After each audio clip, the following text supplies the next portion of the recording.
तो हम लोग अभी तक जावा में सिर्फ क्या देखे हैं, प्रिंट करना सीखे हैं, एस्केप सीक्वेंसेस के बारे में देखे हैं। ओके, और वो बिग इशू नहीं है, वो 2 क्लास में उसको निपटा दिए हैं और बहुत अच्छे से समझ में आ जाएगा वो 2 रिकॉर्डिंग में कि जावा में प्रिंटिंग वगैरह कैसे करते हैं। ठीक है, और ऐसा नहीं कि वो 2 क्लास नहीं देखे तो आज वाला क्लास समझ में नहीं आएगा, ऐसा नहीं है, समझ में आएगा यहाँ भी। ठीक है, इंडिपेंडेंट क्लास है ये वाला, वो लिंक नहीं है पिछले वाले से। अभी देखो, फॉर एग्जाम्पल हमको 2 नंबर को ऐड करना हो तो हम क्या करेंगे, system dot out print LN, system dot out dot print LN. देखो, सबसे पहले जिन लोगों का पहला क्लास है हम एक ब्रीफ कर दे रहे हैं कि प्रोग्रामिंग कैसे करना है। सबसे पहले लिखना है क्लास, ओके, और यहाँ पे क्लास का नाम वही होता है जो वेरिएबल का नाम का रूल होता है कि क्लास वेरिएबल का नाम, जैसे हम लोग किसी नंबर से स्टार्ट नहीं कर सकते हैं, वेरिएबल का नाम के बीच में गैप नहीं होना चाहिए, वेरिएबल के नाम के बीच में कोई स्पेशल कैरेक्टर नहीं होना चाहिए, वो सब रूल यहाँ भी फॉलो होता है। ठीक है, जैसे यहाँ पे हम अगर दे देते हैं एक स्पेशल कैरेक्टर माइनस का साइन तो एरर आएगा क्योंकि वो वेरिएबल का रूल को फॉलो नहीं कर रहा है। ठीक है, तो ये रहा एक वेरिएबल, तो ये क्लास का नाम हो गया सैंपल। ठीक है, कैपिटल रखो स्मॉल रखो कोई दिक्कत नहीं है, बस स्पेस नहीं होना चाहिए, वेरिएबल का रूल को फॉलो करना चाहिए। दूसरा चीज, क्लास का अपना ब्रेसेस ओपन होता है, क्लास का अपना ब्रेसेस क्लोज होता है। तो देखो, क्लास का open braces line number 2, class का closing braces line number 7। Okay, class के अंदर में हमको एक मेन फंक्शन लिखना होता है, पब्लिक स्टैटिक वॉइड मेन। सबका हर वर्ड का अपना अपना मीनिंग है, लेकिन अभी तुम लोग को मीनिंग जानने का जरूरत नहीं है, अभी बताएंगे तो तुम लोग बोलेगे सर हमसे होगा नहीं जावा, हम जा रहे छोड़ के। ठीक है, तो ये टाइम के साथ तुम लोग को पता चलेगा धीरे धीरे कि कौन सा वर्ड का क्या मीनिंग है। अभी बस मान लो कि इतना लिखना है, मिनिमम इतना प्रोग्राम तुम लोग को लिखना ही है, मिनिमम इतना इतना तुम लोग को हर प्रोग्राम में मिनिमम लिखना है, in each and every programme from now onwards. ठीक है सर, ये क्लास में लिखने से उसी नाम से सेव हो जाता है वो प्रोग्राम? हाँ बिल्कुल, क्लास के बाद कुछ भी लिख सकते हैं, ओनली अल्फाबेट्स में। बिल्कुल सर, हम लोग जो भी INT करेंगे वो क्लास के बाद लिखेंगे। बता रहे फ्रेंड ना, वही सब पे आ रहे हैं। तो देखो, एक मेन फंक्शन होता है public static void main string arguments, इसका अपना ब्रेसेस ओपन होता है, इसका अपना ब्रेसेस क्लोज होता है। ठीक है, जैसे मान लो तुम लोग इसको ऐसा इमेजिन कर सकते हो, डब्बे के अंदर एक और डब्बा है ना, मतलब ये जो बाहर वाला डब्बा है दिस इज क्लास, ये खुला और ये बंद हुआ, ये बाहर वाला डब्बा, उसके अंदर में एक और डब्बा, और ये अंदर वाला डब्बा क्या है, ये है मेन फंक्शन। तो अंदर वाला डब्बा जो है दैट इज मेन फंक्शन। ठीक है, इसका अपना ओपन ब्रेसेस होता है, अपना क्लोजिंग ब्रेसेस होता है। ठीक है, तो इतना कम से कम तुम लोग को हर प्रोग्राम में लिखना ही है आज के बाद, इतना। अच्छा, उसके बाद क्या करेंगे, प्रिंटिंग वगैरह हम 2 क्लास में बता चुके हैं, तो उसके बारे में अभी हम फिर से डिस्कस नहीं करेंगे।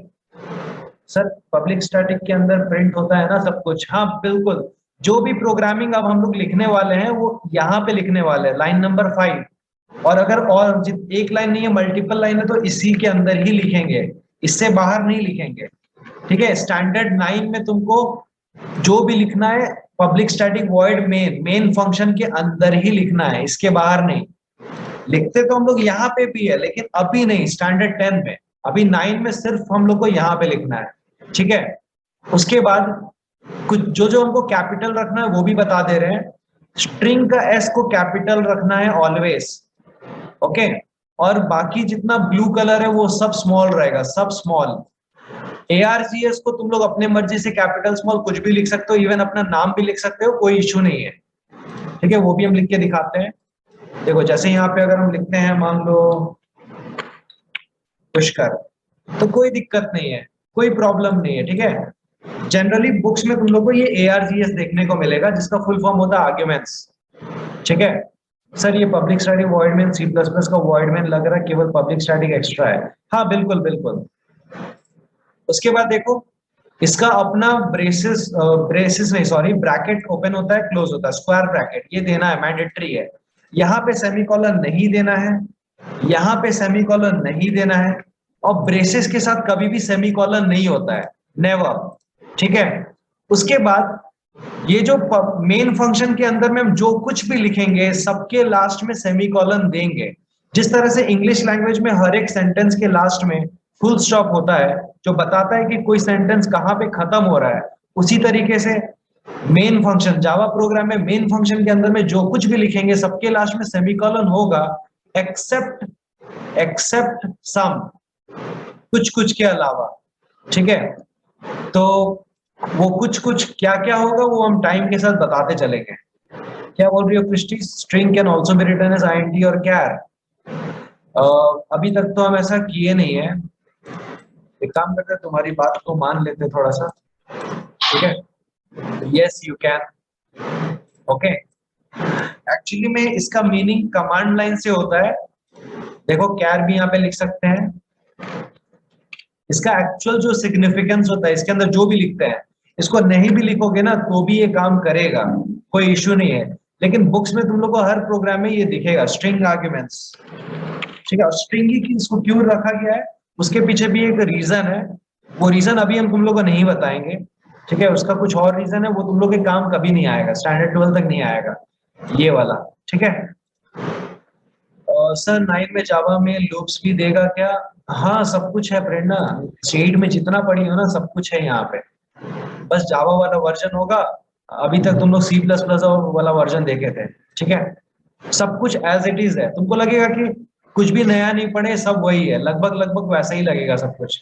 हाँ कुछ कुछ नया फंक्शंस देखने को मिलेगा, लेकिन जो बेसिक नॉलेज होता है वो पूरा सेम है, स्टैंडर्ड 8 सी प्लस प्लस। ठीक है सर, मार्क्स कट होगा ना अगर नहीं लिखेंगे तो? देखो एक बात, हाँ ये बात और है, तुम लोग के स्कूल में कोई कोई स्कूल में सर लोग बोलेंगे कि इसको मत लिखो, कोई कोई स्कूल में सर टीचर बोलेंगे कि इसको स्ट्रिंग आर्ग्यूमेंट्स लिखो, कोई कोई स्कूल में बोलेंगे आईएनटी लिखो, कैर लिखो। लेकिन काम ये सब तरीके से करता है, तो स्कूल में जो बोला जा रहा है लिखने के लिए वही लिखना, जस्ट टू गेन मार्क्स। और नॉलेज के लिए हम लोग यहाँ बताते रहे हैं कि तुम लोग यहाँ पे क्या लिख सकते हो क्या नहीं। ठीक है, ओके। उसके बाद तो ये चीज कंफर्म करना है तुमको स्कूल से कि क्या लिखने पे मार्क्स मिलेगा, बताइए, हम वही लिखेंगे, हमको अपना मार्क्स डिडक्ट नहीं करवाना है। ठीक है, उसके बाद देखो सपोज हमको यहाँ पे 2 नंबर को ऐड करना है, तो हम क्या लिखेंगे? System dot out dot print. ठीक है, और इसके अंदर में सपोज हम लिखते हैं 8 प्लस 2, 8 प्लस 2। ठीक है, तो आंसर क्या आएगा? 10 आएगा, because we know that 8 plus 2 is 10। अच्छा यहाँ पे देखो हम सेमीकोलन दिए हैं, अभी अभी हम बताए ना कि मेन के अंदर में जो भी लाइन लिखेंगे उसके लास्ट में सेमीकोलन होना चाहिए। ये देखो 10 आ गया आउटपुट। अब देखो आउटपुट में यहाँ बहुत कुछ दिख रहा होगा तो इसको इग्नोर करना है, नीचे जो लिखा हुआ है इसको इग्नोर करना है, वो हम क्योंकि इंटेलिजे सॉफ्टवेयर यूज कर रहे हैं उसके चलते ये सब दिख रहा है, तुम लोगों से यहाँ पे फोकस करना है जो आउटपुट यहाँ दिख रहा है। ठीक है, उसके बाद देखो सिस्टम का एस कैपिटल होगा हमेशा, सिस्टम का एस कैपिटल होगा, बाकी प्रिंट एलन में सारा कुछ स्मॉल होगा। ठीक है, और जो भी प्रिंट करना होता है वो हम ब्रैकेट के अंदर लिखेंगे। अब मान लो 8 प्लस 2 को अगर हम डबल कोट्स के अंदर लिखते हैं तो आउटपुट 10 नहीं आएगा, आउटपुट क्या आएगा? एज इट इज प्रिंट हो जाएगा 8 प्लस 2। तो डबल कोट्स के अंदर जो कुछ भी रहता है वो एज इट इज प्रिंट हो जाता है, वो उसमें कैलकुलेशंस वगैरह नहीं होगा। ठीक है, और वही अगर डबल कोट्स हटा दिए तो मेरे पास वैल्यू आ जाएगा। ठीक है, सेमीकोलन को क्या बोलते हैं? सेमीकोलन को बोलते हैं statement terminator. Statement terminator, terminator का मतलब है जो बताता है कि स्टेटमेंट एंड कहां पे हो रहा है। स्टेटमेंट मतलब ये जावा का स्टेटमेंट का बात कर रहे हैं। ठीक है, स्टेटमेंट टर्मिनेटर। अच्छा, जो भी तुम लोग को लगता है इंपॉर्टेंट है वो नोट डाउन करना है, और हम टाइम टू टाइम तुम लोग से नोट्स मांगते रहेंगे कि अभी तक तुम लोगों ने जितना भी नोट्स प्रिपेयर किया है वो दिखाओ।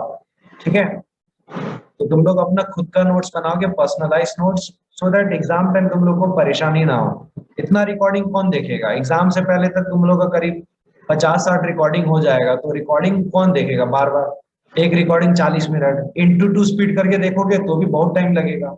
नोट्स बनाओगे, नोट्स जल्दी जल्दी रिवाइज कर सकते हो। ठीक है, तो नोट्स बनाने का जो रिस्पॉन्सिबिलिटी है वो तुम्हारा खुद का होगा। ओके, टाइम टू टाइम हम पूछते रहेंगे नोट्स दिखाओ। अच्छा, उसके बाद अभी तो हम यहाँ पे 8+2 को ऐड कर दिए तो 10 प्रिंट हो गया, लेकिन हम लोग जनरली एडिशन वगैरह ऐसे नहीं करते, कैलकुलेशन वगैरह ऐसा नहीं करते। कैसे करते हैं फिर? ऐसा नहीं करते हैं तो हम लोग सबसे पहले लेते हैं वेरिएबल, वेरिएबल में रखते हैं वैल्यू को। सपोज 8 इक्वल टू 2 और 8 इक्वल टू 8, ए में 8 को रखे। उसी तरह से हम 2 को किसी और वेरिएबल में रखेंगे, सपोज वेरिएबल का नाम है बी, इसमें रखेंगे 2 को। अरे सब तो ठीक है, लेकिन वो रेड क्यों हो गया? कुछ तो एरर है, रेड हो गया यहाँ पे। ठीक है, वो बोल रहा है कि ए को हम नहीं पहचान रहे। क्यों नहीं पहचान रहे? क्योंकि हम कंपाइलर को बताए नहीं है कि मेरा जो ए है वो किस टाइप का है। कंपाइलर को बताना होता है कि जो मेरा वेरिएबल है उसके अंदर में किस टाइप का वैल्यू स्टोर्ड है। तो उसके लिए हमको उसके सामने एक वर्ड लिखना पड़ता है। इस वर्ड को बोलते हैं डेटा टाइप। डेटा टाइप का मतलब है ये वर्ड बताता है कि इस वेरिएबल में किस टाइप का डेटा पड़ा हुआ है। ठीक है, तो आईएनटी का मतलब होता है इंटीजर। तुम यहाँ पे पूरा इंटीजर लिखोगे तो काम नहीं करेगा, आईएनटी ही लिखना होगा। ओके सर, पहले तो क्लास थोड़ा देख लें फिर नोट्स बना पाएंगे। हाँ हाँ, देख के ही बनाना, ऐसे नहीं बोल रहे हैं। Java is just like C plus plus. Yes Devanjana, most of the things are similar, most of the thing. ठीक है, इसलिए हम बोले ना, हम बोले थे 8 में कि तुम लोग अच्छे से पढ़ो, 9 में तुम लोग को बहुत हेल्प हो जाएगा, बहुत चीज जल्दी समझ में आने लगेगा। तुम लोग को दिखेगा भी, स्विच केस वैसे ही है, इफ एल्स भी वैसे ही है, और for loop, while loop, do while सब वैसा ही है, सारा कॉन्सेप्ट भी वही है। बस यहाँ पे तुम लोग को प्रोग्रामिंग करना सीखना होगा। ठीक है, उसके बाद देखो बी को भी बताना पड़ेगा कि बी किस टाइप का है, तो उसके आगे भी आईएनटी लगाएंगे। बहुत लोग क्या करते हैं, आईएनटी और ए के बीच में स्पेस नहीं देते हैं। अगर स्पेस नहीं दोगे तो वो रॉन्ग हो जाएगा। ठीक है, you have to give space. Copy में दिखना चाहिए कि वहां पे स्पेस है। ठीक है, सोच वही तरीका नया। हाँ बिल्कुल बिल्कुल सही। तो ये हम कंपाइलर को बता दिए कि मेरे पास दो वेरिएबल है ए एंड बी। ए में स्टोर्ड है 8, बी में स्टोर्ड है 2। अब हमको क्या करना है, ए और बी को ऐड करना है। So I will write here A plus B. तो क्या होगा, एडिशन होके आंसर आ जाएगा। देखो वैल्यू दिखेगा यहाँ पे, ए और बी का वैल्यू 10। वही अगर हम ए प्लस बी को डबल कोट्स के अंदर रख देंगे तो आंसर क्या दिखेगा, ए प्लस बी ही दिखेगा, वैल्यू नहीं दिखेगा। ठीक है, ए प्लस बी। तो don't get confused. Sir can you also explain for loop? हाँ कृष्टि, सब कुछ करेंगे। अभी हम बिल्कुल बेसिक से स्टार्ट कर रहे हैं, थर्ड क्लास है ना, एकदम बेसिक। ऐसा मान के चल रहे कि कोई अगर सी प्लस प्लस को बिल्कुल इग्नोर करके भी पढ़ा है ना, नहीं पढ़ा है बिल्कुल, तो उसको भी समझ में आ जाए। ठीक है, लूप को अभी टाइम है, काफी टाइम के बाद हम लोग लूप पढ़ेंगे। मतलब जितना मतलब स्पीडली हो सके उतना। सब फर्स्ट यूटी में सिर्फ थ्योरी बेस्ड चैप्टर्स आएगा या प्रोग्राम्स भी आएगा। अब देखो चैप्टर सिलेबस क्या होता है बताना, अब तब हम बता पाएंगे कि प्रोग्राम बेस्ड आएगा या थ्योरी। ठीक है, ओके। तो ये हो गया। अच्छा, एक और तरीका है सम को प्रिंट करने का। कैसे? हम एक और वेरिएबल लेंगे सी, और उसके अंदर में हम ऐड करेंगे ए प्लस बी को, ऐड करके रखेंगे। ठीक है, हम क्या किए, ए और बी को ऐड किए, सी के अंदर रख दिए। तो जब हम सी को प्रिंट करेंगे तो क्या प्रिंट होगा, ए और बी का एडिशन वाला वैल्यू, यानी कि 10। ऐसे भी हम सम को प्रिंट कर सकते हैं। देखो ऐसे भी आ गया। अच्छा, अभी तुम लोग बोलोगे सर ये आईएनटी को आप 3 बार क्यों लिखे, एक बार नहीं लिख सकते? तो हम बोले हाँ, एक बार बिल्कुल लिख सकते हो। तो करना क्या होगा, देखो अगर एक बार लिखना है तो ये जो b इक्वल टू 2 है उसको हमको इस आईएनटी के बगल में ही लिखना होगा, कॉमा देके। ठीक है, ये जो c equal to A plus B है इसको हमको यहाँ पे लिखना होगा कॉमा देके, इस तरीके से। ठीक है, लाइक दिस। अभी भी ये करेक्ट होगा। इससे क्या होगा, तुमको कम लिखना पड़ेगा, 2 बार आईएनटी कम लिखना पड़ा। अभी भी प्रोग्राम रन हो रहा है। मजा आ रहा है सर जावा में? कॉपी में लिखते हैं प्रोग्राम्स तो पूरा भरा भरा दिखता है एकदम। आगे भी और मजा आएगा, देखो। अच्छा, यहाँ पे सिर्फ 10 प्रिंट हो रहा है। ठीक है, मान लो कि हमको यहाँ पे प्रिंट करना है, सपोज यहाँ अभी 10 दिख रहा है ना, तो हमको प्रिंट करना है सपोज c इक्वल टू 10। ये कैसे प्रिंट करेंगे, ये कैसे प्रिंट करेंगे? देखो हमको दिखाना है c इक्वल टू, तो हम क्या लिखेंगे यहाँ पे? सबसे पहले हम c इक्वल टू लिखेंगे डबल कोट्स के अंदर, ठीक है। अभी अगर हम प्रोग्राम को रन करेंगे तो सिर्फ c इक्वल टू दिखेगा, वैल्यू नहीं दिखेगा। देखो c इक्वल टू दिख रहा है, वैल्यू कहाँ गया? तो हम डबल कोट्स को बंद करने के बाद वेरिएबल c को लिखेंगे, लेकिन ये एरर देगा, बोलेगा कि ये मैसेज है और ये वेरिएबल है, दोनों के बीच में क्या रहना चाहिए, कुछ ऐसा कुछ रहना चाहिए जो दोनों को जोड़ सके। तो हम लगाएंगे प्लस। तो अगर हम प्लस लगा देते हैं, देखो डबल कोट्स के अंदर जो भी रहता है उसको बोलते हैं मैसेज, और जो डबल कोट से बाहर रहेगा वो हो जाएगा वेरिएबल, ठीक है। तो मैसेज और वेरिएबल को जोड़ने के लिए हम प्लस साइन का यूज करते हैं। अब क्या होगा, c इक्वल टू c का वैल्यू दिखेगा। देखो c इक्वल टू 10 दिख रहा है। सबको यहां तक समझ में आया, यस और नो? कोई भी डाउट है यहां तक तो पूछो। समझ में आया तो यस पे क्लिक करो।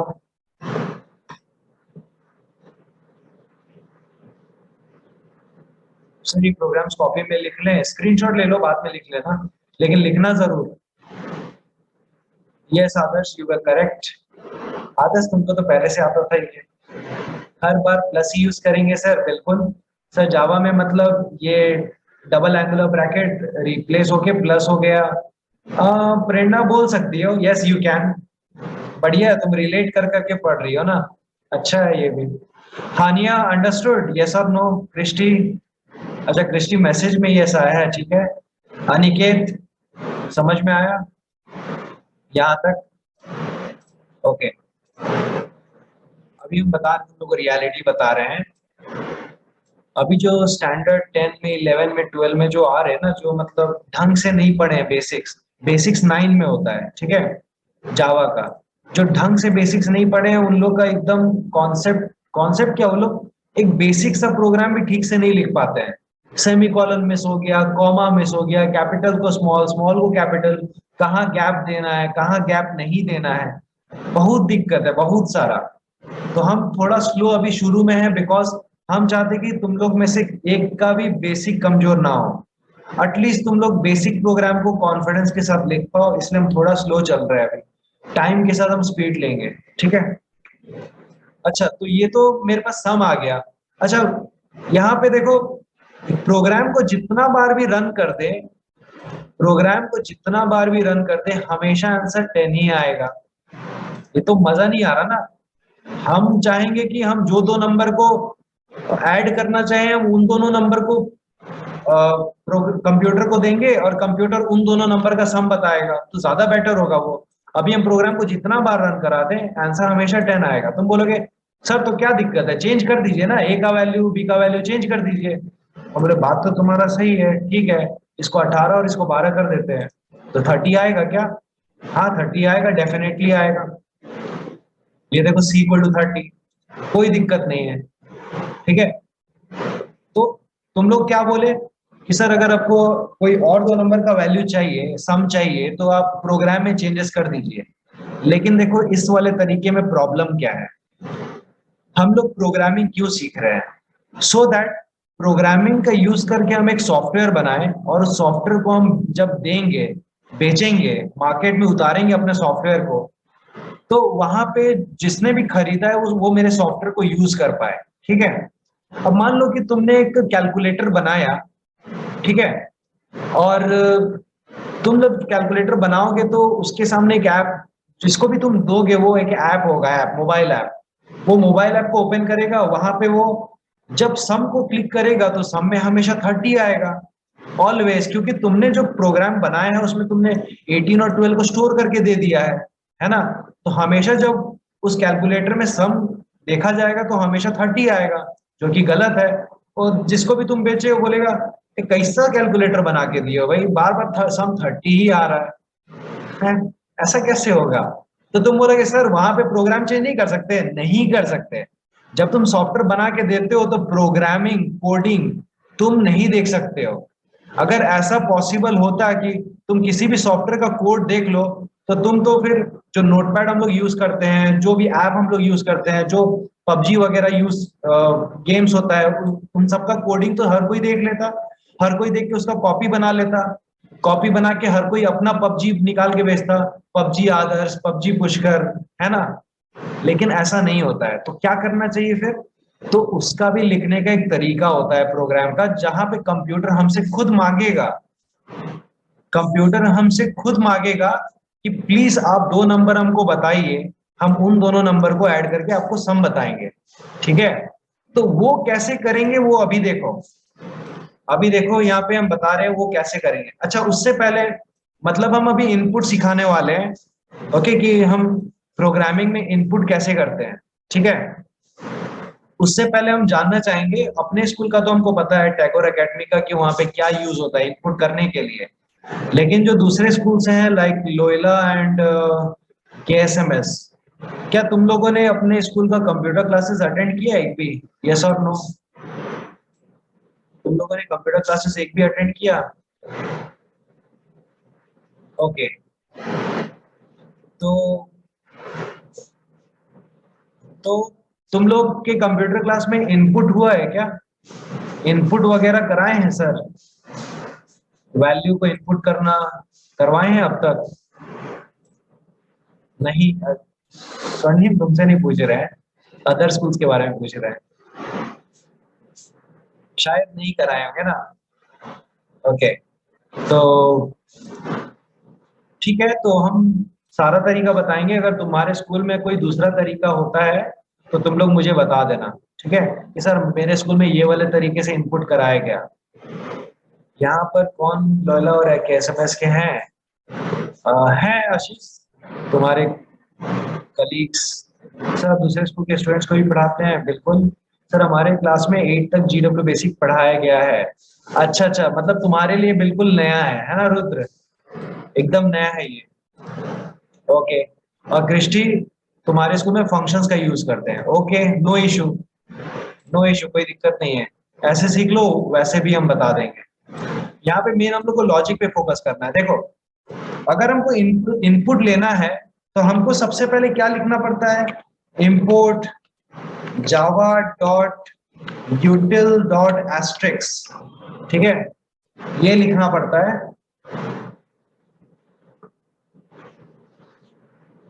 ओके, और देखो यहाँ पे इसको कहाँ लिखना पड़ता है? क्लास के ठीक पहले, क्लास के ठीक पहले एकदम स्टार्टिंग में। ओके, क्या लिखे हैं? इंपोर्ट थोड़ा space Java dot util dot asterisk. Maximum school में यही वाला तरीका फॉलो हो रहा है, ठीक है। और कृष्टि, हम वो जो तुम्हारे स्कूल में जो तरीका फॉलो हो रहा है वो भी हम बता देंगे, ठीक है। देखो, ये हो गया। उसके बाद हमको जैसे ही हम मेन फंक्शन के अंदर में आए, लाइन नंबर 6, क्या लिखेंगे यहाँ पे?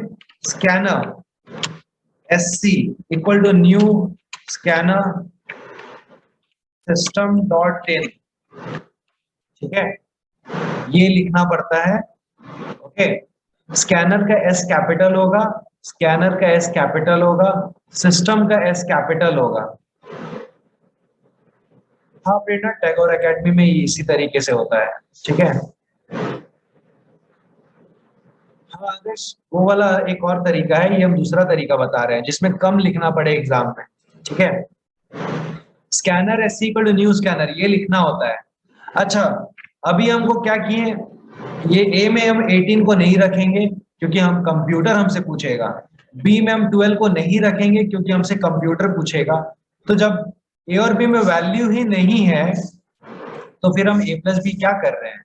इसको नहीं करेंगे, इसको खाली रखेंगे, ठीक है।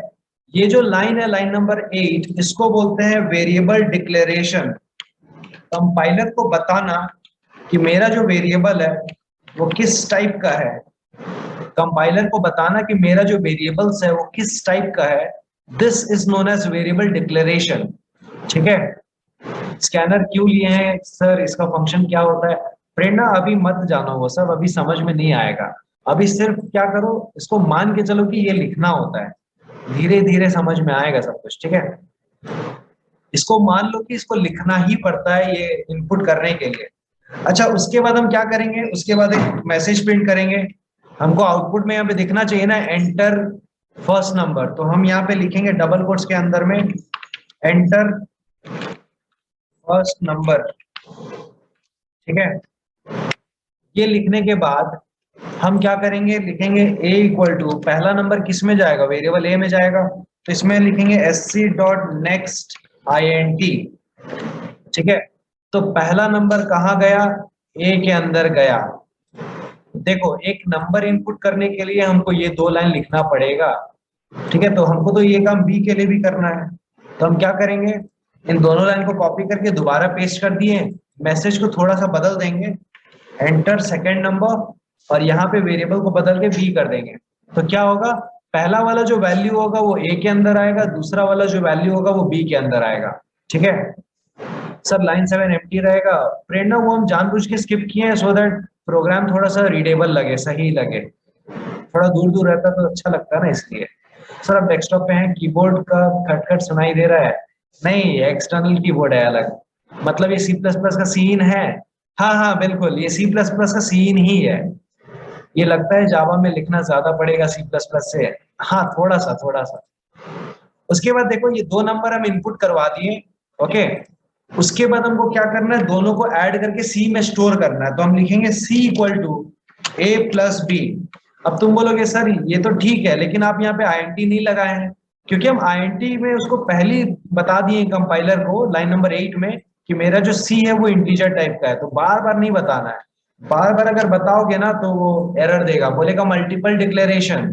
देखो क्या लिखा है, variable C is already defined, variable C के बारे में आप एक बार बता चुके हैं, तो दोबारा बताने का आपको जरूरत नहीं है, हटा दिए।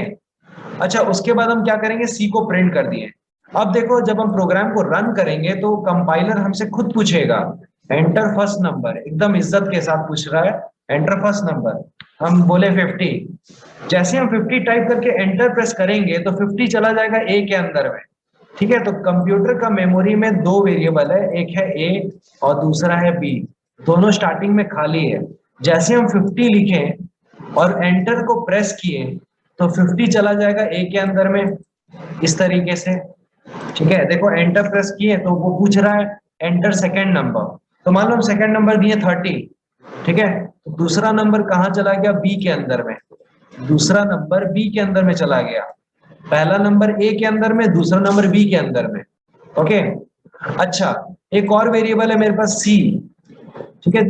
जैसे हम एंटर यहाँ पे प्रेस करेंगे तो क्या होगा, कैलकुलेशन होगा, ए प्लस बी यानी कि 80 कहाँ चला जाएगा, सी के अंदर में, तो सी में आ जाएगा 80। और फिर उसके ठीक बाद वाला लाइन, लाइन नंबर 17 में क्या करेंगे, प्रिंट कर देंगे सी इक्वल टू 80, ठीक है। तो जैसे ही हम यहाँ पे एंटर प्रेस करेंगे तो मैसेज आएगा सी इक्वल टू 80, ओके। तो ये मेरा एक परफेक्ट प्रोग्राम है दो नंबर को ऐड करने का, जहां पे कंप्यूटर खुद मांगता है कि enter first number, enter second number, C equal to 80, message print करके दिखा देगा। यानी कि प्रोग्राम क्या है, प्रोग्राम एक तरीका है जिससे तुम कंप्यूटर को खुद के मर्जी से काम करवा सकते हो, है ना। तुम एक बार प्रोग्राम लिख दिए, 100 बार रन कराओ, 100 अलग अलग नंबर का सम निकाल लो, तुम्हारा टाइम बचेगा। बस एक एग्जांपल दिए हैं, बिना इज्जत के पूछेगा चल पहला नंबर लिख, चल दूसरा नंबर लिख, सही बात है। सर तुझे डाउनलोड करने का लिंक आदर्श भेजे हैं ग्रुप में, दोबारा भेज देंगे, ठीक है। यहाँ तक सबको क्लियर हुआ, मतलब थोड़ा बहुत भी 100% नहीं क्लियर हुआ होगा, थोड़ा बहुत भी समझ में आया। पहला प्रोग्राम है तो थोड़ा अजीब लग रहा होगा, थोड़ा बहुत भी क्लियर हुआ, जो मतलब कॉन्सेप्ट 99.99%, 100% में कन्वर्ट कर देंगे, डोंट वरी। सर ज्यादा ना लिखना पड़े उसके लिए हम लोग क्या ये लिख सकते हैं, A comma B equal to S C dot next INT, नहीं नहीं वैसे नहीं लिख सकते प्रेरणा। देखो प्रेरणा क्या पूछ रही है, वो पूछ रही है कि दो बार ऐसे लिखना क्यों पड़ रहा है, हम एक बार नहीं लिख सकते हैं ए कॉमा बी देके इस तरीके से, दोनों को एक साथ कर लेते हैं ऐसे, वैसा यहाँ पे पॉसिबल नहीं है। हाँ थोड़ा सा तुम लोग का बर्डन कम कैसे हो सकता है, ये जो सेकंड वाला स्टेटमेंट है इसको हटा देंगे और यहाँ पे दो नंबर को एक साथ इनपुट ले लेंगे, लेकिन यहाँ पे मैसेज प्रॉपर देना पड़ेगा, एंटर टू नंबर्स, ठीक है। थोड़ा सा कम लिखना पड़ा, एक लाइन कम लिखना पड़ा। अभी देखो अभी जब प्रोग्राम को रन करेंगे तो सीधा मैसेज आएगा एंटर टू नंबर, तो अब जो यूजर है उसको समझ में आ जाएगा कि दो नंबर इनपुट देना है, तो मान लो पहला नंबर 11 दिए ए में गया, दूसरा नंबर 22 दिए बी में गया, जैसे ही एंटर प्रेस किए तो C = 33 आ गया। ये कर सकते हैं, ठीक है सर। ये एसिड और नेक्स्ट आईएनटी ये लिखना ही होगा, बिल्कुल। नेक्स्ट और आईएनटी के बीच में कोई स्पेस नहीं है और आई कैपिटल है। नेक्स्ट और आईएनटी के बीच में कोई स्पेस नहीं है, आई कैपिटल है, ठीक है सर। जावा का कंपाइलर एंड्रॉइड में यूज करने के लिए बेस्ट ऐप कौन सा है? दो ऐप है, एक है तुम्हारा AIDE मोबाइल ऐप है और एक तुम्हारा है डिकोडर। ये दो ऐप में जावा प्रोग्राम रन होता है, लेकिन आजकल ना डिकोडर में ऐड बहुत आने लगा है, तो इसमें बस पेशेंस का टेस्ट होने लगा है, तो पेशेंस रख के प्रोग्राम रन करवाना पड़ेगा, ठीक है। तो एक चीज और देखो, एक चीज और हम तुम लोग को दिखाना चाह रहे हैं। ये जो SC है, ये पता है कहाँ से आया है? वो SC यहाँ से आया है, ठीक है। यहाँ पे हम कोई और नाम भी ले सकते हैं, जैसे मान लो हम लिखे हैं कृति, तो फिर हमको यहाँ भी लिखना पड़ेगा कृति, फिर हमको यहाँ भी लिखना पड़ेगा कृति, ठीक है। तो क्या होगा, अभी भी प्रोग्राम सक्सेसफुली रन होगा, कोई दिक्कत नहीं है। लेकिन तुम लोग ये सब मत करना एग्जाम में, वरना सर चिढ़ गए तुम्हारे तो हो जाएगा गड़बड़, ठीक है। ये सब कौन सिखाया ये वो? मेरा 90% क्लियर हुआ है, 10% नहीं हुआ है, बिकॉज अभी फंक्शंस के बारे में नहीं पता चला है। पता चल जाएगा धीरे धीरे। स्टेटमेंट टर्मिनेटर और वेरिएबल डिक्लेरेशन में डिफरेंस क्या है नीलांजना? देखो, स्टेटमेंट टर्मिनेटर सेमीकोलन को बोलते हैं, ठीक है, और वेरिएबल डिक्लेरेशन ये पूरा लाइन को बोलते हैं, ठीक है। इन दोनों लाइन के बीच में सब में सेमीकोलन है, 1 2 3 4 5 6 7। तो आज का हम लोग यहीं तक डिस्कशन रखते हैं, ठीक है। बाकी का नेक्स्ट क्लास से। Okay okay, good night everyone. Sir वो लास्ट लाइन क्या लिखा हुआ आउटपुट पार्ट में, कौन सा लाइन का